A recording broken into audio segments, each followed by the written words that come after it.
Operation সিন্দুরের পর ভারতকে পাল্টা প্রত্যাঘাতের ফল হাতে নাতে পেয়ে গিয়েছে পাকিস্তান। রাওয়ালপিন্ডির নূর খান থেকে শুরু করে রহিম মিয়ার খান, রফিকি, সুক্কুর, মুরিদ সহ পাকিস্তানের বেশ কয়েকটি এয়ারবেস এবং সামরিক পরিকাঠামোর উপর যাকে বলে বড়সড় আঘাত এনেছে ভারত। কিন্তু এত কিছুর পরেও যাকে বলে একেবারে লজ্জা শরম বলে কিছুই নেই পাকিস্তানের প্রধানমন্ত্রী শাহবাজ শরীফের। পাকিস্তানের একটি অনুষ্ঠানে তাকে বলতে শোনা গিয়েছে, আমরা যুদ্ধে জিতে গিয়েছি, কিন্তু আমরা চাই শান্তি। ওই অনুষ্ঠানে শাহবাজ শরীফকে বলতে শোনা গিয়েছে, ভেবে দেখুন এই যুদ্ধে যদি পারমাণবিক অস্ত্র ব্যবহার হতো কি হতো, কি হয়েছে বলার জন্য কি কেউ থাকতো? আমরা যুদ্ধ জিতেছি, কিন্তু আমরা শান্তি চাই। এমনিতেই পাকিস্তানের প্রধানমন্ত্রী থেকে শুরু করে প্রতিরক্ষা মন্ত্রী খোয়াজা আসিফ, সাংসদ রানা সানাউল্লাহর বিরুদ্ধে বিভিন্ন সময় বিভিন্ন রকমের মন্তব্য করার জন্য এবং আন্তর্জাতিক মিডিয়ায় ভুল এবং হাস্যাস্পদ দাবি করে কার্যত দেশবাসীর ক্ষোভের মুখে পড়েছেন। এবার যুদ্ধে জিতে গিয়েছেন বলে দাবি করে ফের নিজেকে আরো একবার হাসির খোরাক করে তুললেন পাক প্রধানমন্ত্রী শাহবাজ শরীফ। কি বলেছেন শুনব। God forbid if we had reached that flashing point in a region where 1.6 billion people live, and if God forbid, if there had been a nuclear tussle, then just imagine who would have lived to tell what happened. We have won the war, but we want peace. Operation সিন্দুরে ভারত কোথায় কোথায় হামলা চালিয়েছে জানালো পাকিস্তান। পাক প্রধানমন্ত্রী শাহবাজ শরীফ স্বীকার করে নিলেন, ভারতের প্রত্যাঘাতে তাদের অনেক বিমান ঘাঁটি গুঁড়িয়ে দিয়েছে। এর মধ্যে একটি বিশেষ বিমান ঘাঁটিতে হলো নূর খান। পাকিস্তানের এই স্বীকারোক্তি গোটা বিশ্বের সামনে এসেছে। তাহলে এতদিন পাকিস্তান যে দাবি করছিল ভারত তাদের কিছুই করতে পারেনি, কোনো কিছুই ধ্বংস হয়নি, বরং তারাই ভারতকে পরাস্ত করেছে, তাহলে এবার সত্যিটা বলতেই হলো শাহবাজ শরীফকে। শাহবাজ শরীফ এক সভায় বলেন, 9 থেকে 10ই মের মধ্যে রাত আনুমানিক 2:30টার দিকে জেনারেল আসিম মুনির আমাকে ফোনে বলেছিলেন যে, আজম সাহেব, ভারত সবেমাত্র তাদের ব্যালিস্টিক ক্ষেপণাস্ত্র উৎক্ষেপণ করেছে, যার মধ্যে একটি নূর খান বিমান ঘাঁটিতে পড়েছে, কিছু অন্য জায়গাতে পড়েছে। আমাদের বিমান বাহিনী আমাদের দেশকে রক্ষা করার জন্য দেশীয় প্রযুক্তি ব্যবহার করেছে এবং তারা চীনা যুদ্ধ বিমানগুলিকে আধুনিক গ্যাজেট এবং প্রযুক্তিও ব্যবহার করেছে। কি বলছেন শাহবাজ শরীফ শুনব। 9:10 की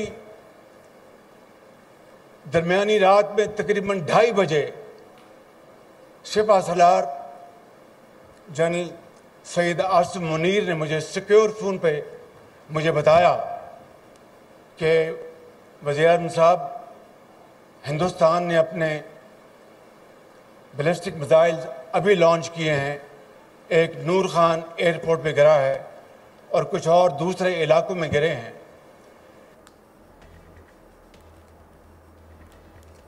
এই ভিডিওটি বিজেপির সর্বভারতীয় আইটি সেলের প্রধান অমিত মালভিয়া এক্স হ্যান্ডেলে পোস্ট করেছেন। আর এই সেই পাকিস্তান যারা বলে আসছিল ভারত তাদের আঁচড়ও কাটতে পারেনি, জনগণের চোখে ধুলো দিতে বিজয় উদযাপন করছিল, এখন এই পাকিস্তানি বলছে তাদের ক্ষয়ক্ষতির কথা। নূর খান কোনো সাধারণ বিমান ঘাঁটি নয়, এটি পাকিস্তানের ভিভিআইপি এবং উচ্চ পর্যায়ের সামরিক বিমান চলাচলের কেন্দ্র। ইসলামাবাদের নিকটবর্তী অবস্থান এবং এর দ্বৈত ভূমিকা এই বিমান ঘাঁটিকে পাকিস্তানের সবথেকে সংবেদনশীল বিমান ঘাঁটিগুলির মধ্যে একটি করে তোলে। হামলার পর এখনও পর্যন্ত পাওয়া সমস্ত স্যাটেলাইট চিত্রে দেখা যায় যে ভারতীয় বিমান বাহিনী নির্ভুলভাবে আক্রমণ করেছে। ভারত লক্ষ্যভ্রষ্ট হয়নি। 22 এপ্রিল পেহেলগাম জিহাদি হামলায় 26 জন নিহত হওয়ার পর ভারত 7ই মে সকালে অপারেশন সিন্দুর শুরু করে প্রতিশোধ নেয়। এর আওতায় পাকিস্তান এবং পাকিস্তান অধিকৃত কাশ্মীরে অবস্থিত 9টি জিহাদি ঘাঁটিতে বিমান হামলা চালায়।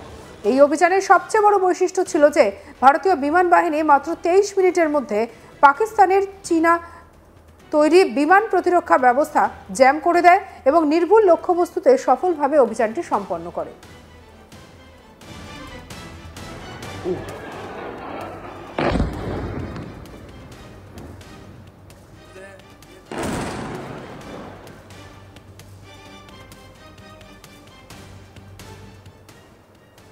ভারতীয় বিমান বাহিনী নূর খান এবং রহিম মিয়ার খানের মতো গুরুত্বপূর্ণ পাকিস্তানি বিমান টার্গেটগুলিকে ঘাঁটিগুলিকে একেবারে টার্গেট করে হামলা করে এবং তা পুরোপুরি গুড়িয়ে দেয়। এবং পাকিস্তান যে ড্রোন ব্যবহার করেছিল তা মাঝ আকাশেই ধ্বংস করে দেয় ভারত। তার মধ্যে মুরিদকে বিমান ঘাঁটিও ধ্বংস করা হয়েছে। এ নিয়ে হাহুতাশ করছে পাকিস্তান। সেখানকার পাক নেতারা বলছেন এখানে যা ক্ষতি হয়েছে তা খতিয়ে দেখছেন পাকিস্তানের প্রধানমন্ত্রী ও সেনাপ্রধান আসিম মুনির।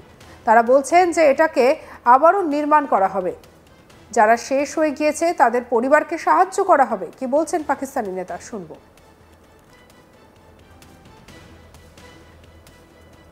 आज यहाँ जो हम आए हैं वो इसलिए आए हैं कि उनकी हिदायत है कि हम बताएं उनको कि यहाँ जो नुकसान हुए हैं, जिस तरह मस्जिद का हुआ है या दूसरी जो इमारत का हुआ है, वो हुकूमत जो है वज़ीर आज़म साहब और आर्मी चीफ सैयद आसम अली साहब जनरल साहब वो कहते हैं हम खुद जिसको दोबारा रिकन्स्ट्रक्ट करेंगे। मैं आपको और साथ ही उनकी जो फैमिली है जो शहीद हैं या जख्मी हैं उनको पूरा लुक आफ्टर किया जाएगा। उनके फैमिली को, बच्चों को उनकी जो जिम्मेदारी है वो उनकी कफालत।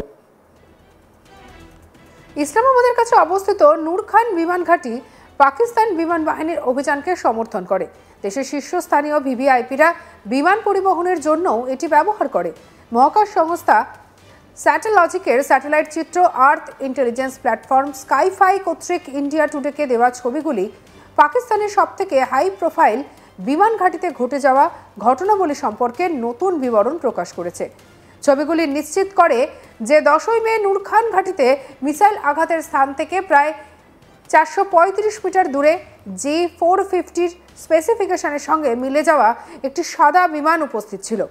পাকিস্তান সরকার শুধুমাত্র প্রধানমন্ত্রী, রাষ্ট্রপতি এবং বিদেশ মন্ত্রীদের জন্য সাদা গালফ স্ট্রিম ব্যবহার করে। স্যাটেলাইট ছবিতে দেখা যাচ্ছে যে ভারতীয় বিমান বাহিনী রাওয়ালপিন্ডির বিমান ঘাঁটিকে লক্ষ্য করে হামলা চালিয়েছে, যার ফলে একটি কমান্ড এবং নিয়ন্ত্রণ ইউনিট ধ্বংস হয়ে গিয়েছে। লাহোর থেকে প্রায় 33 কিলোমিটার দূরে ঐতিহাসিক গ্র্যান্ড টাস্ক রোডে অবস্থিত মুরিদকে ছিল লস্করি তৈবার সদর দপ্তর। এর নাম হচ্ছে মারকাজি তৈবা। এই কমপ্লেক্সে একটি মসজিদ এবং একটি অতিথিশালা নির্মাণের জন্য তালিবানিরা সাহায্য করেছিলেন। 2008 সালের মুম্বাই হামলার সকল অপরাধী এমনকি আজমল কাসাবও প্রশিক্ষণ এখানেই নিয়েছিল। শুধু তাই নয়, মার্কাজ সুবহানাল্লাহ ছিল 2019 সালে পুলওয়ামা হামলার প্রশিক্ষণ কেন্দ্র, যেখানে 40 জন সিআরপিএফ সদস্য শহীদ হয়েছিলেন।